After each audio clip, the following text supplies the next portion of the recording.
자, 그리고 이 주택을 갖고 있다 보면 이거를 말씀하신 대로 자식에게 넘겨줄 일도 생기고, 갖고 계신 분이 돌아가시면 어쩔 수 없이 상속이라는 절차가 발생하지 않습니까? 이 상속 증여 관련 세금도 사실 유의를 굉장히 해야 되는데, 왜냐면 정말 한 푼 두 푼 모아서 자식 주려고 안 먹고 안 입고 모아놨는데 이걸 세금으로 다 주고 나면 보람이 없는 인생이 될 수 있거든요. 막막한 얘기예요. 어떤 걸 준비를 좀 해야 됩니까? 우선은 이제 기자님도 제가 봤을 때는 이제 근로소득으로 연말정산을 하실 것 같아요. 사실 한 3년 정도 해보시면 그 연말정산에 대한 어느 정도의 패턴? 네, 그렇죠. 그리고 어떤 게 이제 세금을 줄이고 어떤 서류 준비해야 되는지 대충 아시잖아요. 근데 상속은 평생에 3번을 경험 안 합니다, 거의. 그렇죠. 네. 네. 한 번 아니면 2번이에요. 네, 네. 그렇기 때문에 이거에 대한 노출이 되게 낮으세요. 근데 자산가부들은 이거에 대해 노출이 많은 이유가 뭐냐면, 이 조찬이나 만찬 모임에서 제가 강의를 하다 보면 그분들은 거기서 이제 한두 번 경험을 하시거든요. 항상 그분들은 이제 다 그건 어쩔 수 없는 건데 당연히 본질적이죠. 자산이 우상향하거나 지켜지길 바라는 마음은 있으세요. 네. 근데 본인이 지금 혹시나 이제 정말 안 좋은 표현이긴 하지만 오늘 돌아가시면 상속세가 얼마 나온지는 아무도 모르세요. 생각보다 그거에 대해서 관심이 없으시거든요. 근데 상속세가 대한민국이 OECD에서 1, 2위를 다툽니다, 사실은. 상당히 높은 세금이기 때문에 그것에 대해서 기재부에서도 이제 약간 이거 좀 개정을 하자 라고 지금 개정 작업을 좀 착수한 걸로 알고 있거든요. 유산 취득세 이런 걸로 좀 바꾸는. 네, 맞습니다. 대한민국 지금 유산 과세형으로 자기가 갖고 있는 총 재산에 대해서 세금을 이제 부과하기 때문에 세율 자체가 높아지는 거죠. 누진세율로. 근데 이거를 상속인마다 받은 사람이 내게끔 하는 유산 취득세형으로 바뀌게 되면 조금 더 완화되지 않을까라는 생각을 해보는 거죠. 그래서 첫 번째로는 돌아가시기 전에 저는 상속세를 한번 호흡을 알아봐라. 왜냐면 그게 얼마인지 알고 나서 저는 이제 울타리 세금이라고 하는데, 증여랑 상속은 울타리 세금인 게 부모 세대는 끝나지만 자녀 세대는 그걸 받으면 스타트거든요. 그래서 미리미리 이 울타리 자체 내서 좀 세금이 줄어들 수 있게끔, 그게 이제 말 그대로 절세가 아닐까 말씀을 드리고, 이 호흡 자체가 10년이다. 왜 10년이냐면 대한민국 세법이 증여한 다음에 10년 이내에 재차 증여하면 합산해서 전부 다 다시 계산해요. 세율이 높아지죠, 계속. 예. 왜냐면 상속세 및 증여세율이 똑같은데 50%예요, 최고가. 과세표준 30억 넘으면 50%나 되는 반절의 세금인 거죠. 사실 자산가분, 간단히 말씀드리면 100억짜리 자산가분들 오신다. 제가 말씀드려요. 그런 분들이 또 소비가 없으세요. 또 나이 드시면 소비 안 하시잖아요. 네. 코트 막 20년씩 입으세요. 그러고 적금을 그렇게 넣으세요. 그럼 제가 말씀드리거든요. 적금의 반절이 지금 세금인 거 아시냐고. 네. 연금 뭐 이렇게 받으신 것들 차곡차곡 모으시는 거예요. 소비도 안 하시고. 그러다가 이제 세금만 커지신다 라고 말씀을 드리고, 그 다음에 증여한 다음에 10년 이내 돌아가시면 상속세 계산할 때 이걸 얹어서 계산해요. 그리고 상속인 이외의자는 5년 내 걸 합산해서 얹어서 계산하기 때문에 10년이 지나야 리셋이 된다. 그렇기 때문에 미리미리 줘야 된다. 예. 그리고 피상속인의 나이가 생각보다 높습니다. 70대 이상의 피상속인이 78%예요. 피상속인요? 네, 받으시는 분이? 돌아가신 분. 돌아가시는 분이? 네. 80대 이상이 53%예요. 그래서 상속인들 나이가 환갑이 많습니다. 네. 환갑이나 50대 중후반이 많으세요. 근데 그분들이 상속세 이제 그 우선은 납부서를 받으면 놀라시죠. 왜냐면 고액의 세금이 나오니까. 그리고 물어보시는 게 뭐냐면, 나 죽으면 그러면 세금 또 얼마네요? 바로 물어보시는 거예요. 그러게요. 네. 이게 재차 상속이 몇 번 일어나면 50%씩 거의 깎인다 그러면 충격에 먹거든요. 일단 상속세는 나와 먼 얘기다라고 생각하시는 분들 많을 것 같아서, 일단 우리 집 빚 빼고 자산이 어느 정도 되면 상속을 준비해야 된다, 상속세를 내야 된다, 이런 뭐 가이드라인이 있습니까? 네. 배우자가 있으시면 10억 원까지 세금을 안 내도 된다. 그리고 배우자가 없으면 5억 넘어가면 세금 나온다. 네. 그래서 제가 책 쓸 때 17년 1월에 서울 아파트 매매 가격이 5억 6천 정도였어요. 그래서 그때 돌아가시면 상속세가 한 600만 원 정도. 근데 21년도에 돌아가시면 그때 서울 아파트 매매 평균 가격이 11억 6천인가? 네. 그럼 그때 돌아가시면 상속세가 1억 3천. 확 차이가. 네, 한 24배 정도 올라가더라고요. 그거 딱 예시 하나 들면 이제 딱 하시는 거예요. 왜냐면 자산 가격은 이미 많이 올라갔잖아요. 그렇죠. 아무리 떨어졌다고 하지만 지금 조정이나 하방은 있거든요. 그러면 지금 상태에서도 서울이나 서울 근처에 있는 경기도권에서 집을 한 채 갖고 계신다라고 하면 거의 대부분 상속세 과세 대상자세요. 그래서 조금씩은 이제 준비를 하셔야 된다. 왜냐면 그 상속세가 이제 거액이기도 하고. 그다음에 두 번째로 이제 상속받은 이제 주택을 받으시면 이걸 바로 파시면 양도소득세는 0원이지만 이게 전부 다 상속 재산가액이 되죠. 그렇군요. 말 그대로 이제 대한민국의 상속의 일반적인 형태는 부동산이 많으시거든요. 부동산이 거의 70~80%고 현금 조금 있고 보험 한두 개, 아니면 주식 조금 이 정도 형태이기 때문에 그 부동산의 가격에 따라서 내 상속세가 좌지우지 됩니다. 그래서 6개월 이내에 팔아버리면 그게 매매가액이라 그래서 그게 상속재산가액으로 잡히고 양도가액이랑 취득가액이 똑같아지는 거죠. 근데 이제 상담을 받으셔야 하는 분들은 이런 분들이에요. 이거를 미래에 팔 거다. 아파트 같은 경우는 사실 거의 상관이 없어요. 왜냐하면 아파트는 유사매매 사례가액이라 그래서 시가 개념이 먼저 잡히는 게 있는데 같은 단지 내에서 내가 84짜리인데 84짜리가 20억이 팔렸다. 그러면 그냥 상속 재산가액 20억이 되는 거예요. 내가 아버지가 돌아가신 날로부터 가장 가까운 날짜에 그 유사매매 가액을 쓰거든요. 근데 제가 말씀드리는 건 토지나 단독주택, 다가구 주택. 왜냐하면 이거는 시가 개념이 없어요. 옆에 토지가 나랑 같이 길에 인접해 있다고 나랑 똑같은 가액은 그렇죠. 절대 아니에요. 개별성이 너무 크거든요, 부동산은. 그러니까 그 가액을 쓰지 않기 때문에 제가 수용을 할 때 이 경험을 많이 하는데 근데 수용할 때 느끼는 게 뭐냐면 이분들이 상속을 받으실 때 어떤 가치를 매겨야 되는지 아무 생각이 없으세요. 그러면 다 대부분 그 가액은 뭐로 이제 시가가 잡히냐면 공시가로. 맞습니다.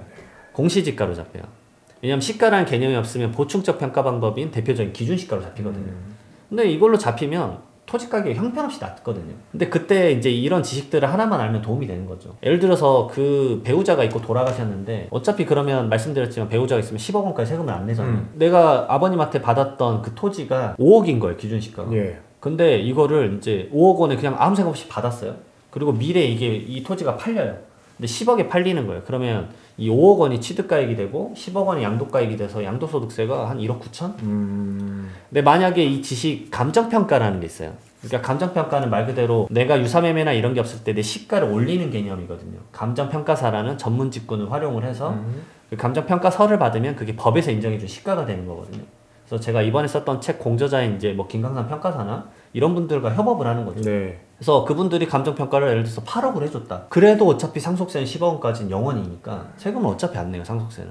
하지만 취득가액이 8억으로 높아지는 거죠. 왜냐면 자녀에겐 이게 스타트되는 스타트 금액인 거예요. 근데 미래 10억 원에 팔면 양도소득세 한 6천만 원. 그러면 그 감정평가 수수료 제가 봤을 때는 150, 200? 근데 미래에 1억 3천을 줄이니까. 그러니까 미래를 위해서 상속세는 사실 상담을 하셔야 돼요. 지금 눈앞에 있는 세금은 거의 픽스돼 있는 거라고 볼 수 있어요. 근데 미래의 세금을 얼마 줄이느냐 이게 핵심이거든요. 설사 그 상속 가액, 상속을 내야 되는 기준이 넘었더라도 미래의 상속세를 줄일 수 있는, 미래 양도세를 줄일 수 있는 방법이라면 감정평가를 받아서 제대로 된 가격에 그걸 취득하는 게 훨씬 낫겠네요. 그래서 저는 항상 그걸 시뮬레이션 해드려요. 그러니까 20% 세율 구간까지는 웬만하면 차라리 같이 높이십시오. 왜냐면 미래 양도소득세가 더 낮은 값에서 높은 세율을 적용을 받기 때문에 45% 빡빡빡 올라가기 때문에 그럴 거면 미래 지금 시가가 얼마인지 서로 대충 개념을 알면 감정평가를 좀 올리자라고 말씀을 드린 거죠. 그렇군요. 근데 또 이게 다 그렇지만 않아요. 예를 들어서 단독주택이라고 말씀을 드리면 그 단독주택 가격이 높진 않은 거예요. 근데 상속세는 이미 50% 최고 구간일 수도 있죠. 그렇죠. 그럴 수도 있죠. 그럴 수도 있잖아요.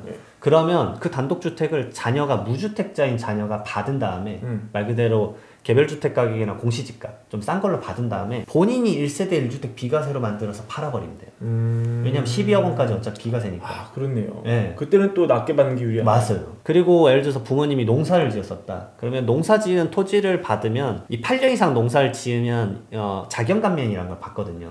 그러면은 1과세 기간에 1억 원까지 양도소득세를 감면을 해줘요. 그러면 아버지가 농사를 지었으면 그 토지는 오히려 싸게 받은 다음에 3년 내에 내가 팔 때 양도 차익이 적으면 어차피 거기서 양도소득세가 영원히 나올 수도 있으니까.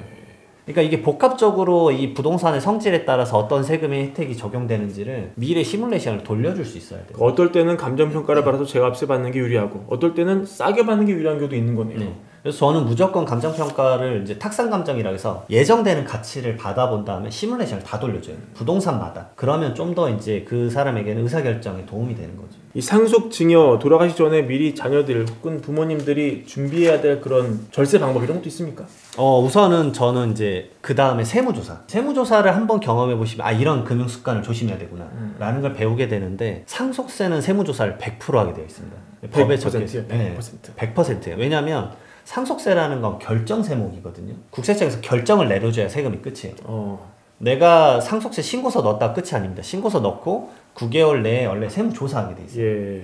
조사할 때 뭘 보냐? 가장 첫 번째로 보고 가장 핵심적으로 보는 건 이겁니다. 10년간의 증여한 내역이 있는지 그 계좌내역을 다 봐요. 그렇기 때문에 부모님에게 뭐 돈 조금씩 받아도 안 걸려라고 하세요. 살아생전에. 그거는 상속세 경험을 단 한 번도 안 하셨기 때문에. 그렇기 때문에 이제 이런 관련된 이제 저처럼 이제 밥 먹고 이것만 하는 사람보다는 지식이 좀 적을 수밖에 없는 거죠. 아니 10년 내에 통장 내역을 다 봅니까? 다 봅니다. 피상속인은 10년치 계좌, 상속인 10년치 계좌, 상속인 이외이자 5년치 계좌 다 봅니다. 왜냐면 이럴 수도 있잖아요. 자녀가 이제 결혼한다 그러면 전세금 2억 주실 수도 있잖아요. 그렇죠.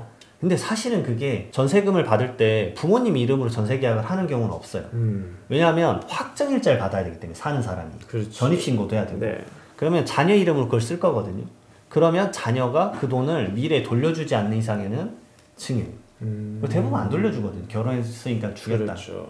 그래서 과세관청은 이런 거는 그냥 넘어가는 거예요. 웬만하면 넘어가죠. 증여 때 그런 거를 다 이렇게 볼 수는 없으니까. 근데 상속세 때는 어떻게 할 수가 없죠. 법에는 그거를 증여라고 보게 되어 있기 때문에. 차용증을 썼다면 모를까. 그러니까 형태마다 달라요. 내가 차용증을 썼냐 안 썼냐, 이자를 주고 있었냐 없었냐, 그런 형태까지 말하면 이제 시간이 너무 길어지니까. 예. 그래서 사전증여 때문에 금융습관적으로 이런 것들, 계좌 내역을 주고받았다. 만약에 내가 돈을 정말 2억 원의 전세 금액을 빌린 거다라고 하면 하다못해 그 통장 메모라도 아들에게 빌려주고 그리고 아드님은 그거에 대해서 매월 이자 조금씩이라도 주셔야 되겠죠. 그런 형태를 만들어 놓지 않은 이상에는 이거를 빌린 거라고 절대 믿어주기 어렵죠. 그렇군요. 실무적으로 진짜 그 2억 원에 뭐 3억 원의 전세금을 무상으로 준 흔적이 있으면 때립니까? 사실상 소명이 안 되면.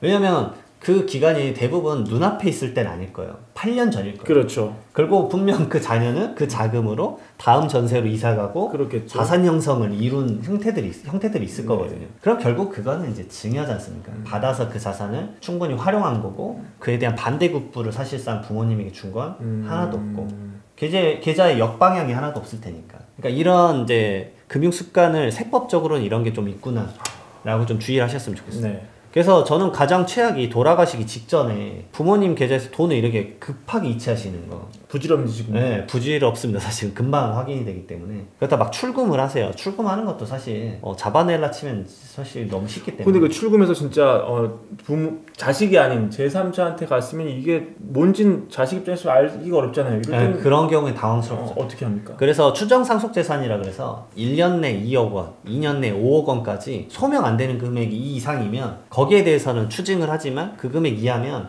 소명하는 것에 따라서 좀 추징 액수가 달라져요.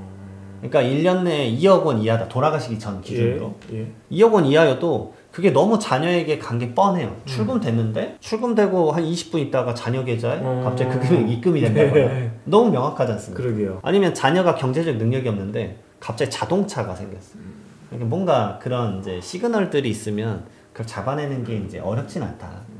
그런 것들은 좀 제발 금융 습관적으로 좀 생각을 안 하셨으면 좋겠다. 국세청 정보망이 상당히 좋아졌습니다. 예전 얘기하시면 안 됩니다. 네. 그러니까 1년 내 2억, 2년 내 5억이면은 그걸 넘으면은 조사 대상이 되고 그 소명을 무조건 해야 돼요. 안 넘더라도 소명은 대부분 요청합니다. 그렇군요. 네, 왜냐하면 이게 추정은 아니지만 이게 자녀한테 갈 확률이 제일 높거든요, 사실은. 2년이 넘었는데 출처를 알 수 없는, 그러니까 어디로 간지 알 수 없는 돈이면 어떻게 버나요, 보통? 우선은 그것에 대해서는 이제 증여가 아닐까라는 의심을 해서 계좌 매칭을 해보는 거죠. 과세관청이. 그 다음에 너무 이제 의심스러운 계좌 내역이 있으면 이제 소명을 해주라. 라는 식으로 이제 소명을 못하면 이거는 증여다 이렇게 보는군요. 그런 것들이 이제 쟁점이 되는 거죠, 말 그대로. 근데 난 너무 억울하다 그러면 이제 그 다음에 뭐 행정심판이나 소송으로 넘어가는 거고. 그 다음에 이제 피상속인, 혹시 돌아가신 분이 사업을 하고 있었다가 돌아가셨다. 그러면 상속세와는 이제 별개긴 하지만 숨겨진 채권 채무를 좀 살펴봐라. 왜냐하면 사업을 하시게 되면 내가 받아야 될, 아버님이 받아야 될 채권에 대해서, 상대방은 채무자죠. 장례식장도 안 오실 수도 있어요, 사실은. 예.